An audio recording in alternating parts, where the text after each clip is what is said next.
મારું નામ ઘનશ્યામ બાલાલા, ગામ ટીંબી, તાલુકો જાફરાબાદ. આજે હું 25 વર્ષથી સંયુક્ત પરિવારમાં ખેતી કરું છું. મારી પાસે 30 થી 32 વીઘા જમીન છે. આ વર્ષે ચોમાસે મેં મગફળી અને ડુંગળી વાવી હતી. બરાબર, ત્યારે એમાં કમોસમી વરસાદને લીધે તમામ પાક ફેલ ગયો છે. એ તો કુદરતી છે. અને ત્યાર પછી મેં ઘઉં અને ચણા જેવા પાક વાવ્યા છે. હવે આજે ઘઉં મેં 1400ના ભાવના મણ લઈને મારી ખેતીમાં વાવ્યા છે.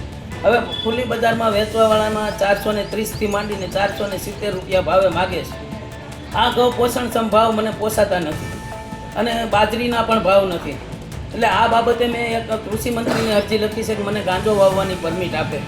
જો કૃષિ મંત્રી મને ગાંજો વાવવાની પરમિટ આપે તો હું એના નીતિ નિયમ પ્રમાણે વાવેતરથી માંડી અને વેચાણ સુધી એના સરકારના નિયમ પ્રમાણે હું ગાંજાનું વાવેતર કરી શકું. કારણ કે અમારા કોઈ પોષણક્ષમ ભાવ નથી.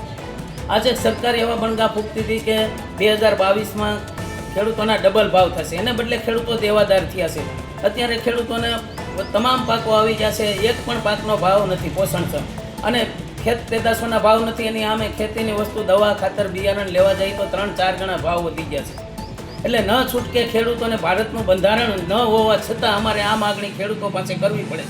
કારણ કે આવતી પેઢીના કોઈ પણ બાળકો ખેતી કરવા તૈયાર નથી. અને જો ખેડૂત પોતે જ ખેતી છોડી દેશે તો હવે સરકાર બમણી આવક કોની કરશે? અને બીજા નંબરમાં કે અનાજ, કઠોળ કે ધન ધાન્ય પાક ખેડૂત પકવતા બંધ થઈ જશે તો આજથી 5 વર્ષ પછી દેશ માટે પણ મોટી વિકટ પરિસ્થિતિ આવવાની છે. આ માટે જો અમને ભાવ નહીં આપે તો અમને ગાંજો વાવવાની પરમિટ આપે અને કાં અમને પોષણક્ષમ ભાવ આપે. બેમાંથી એક સરકાર અમારું કરે.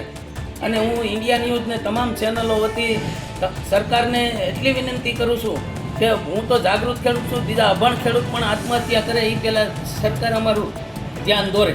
જય જવાન, જય કિસાન.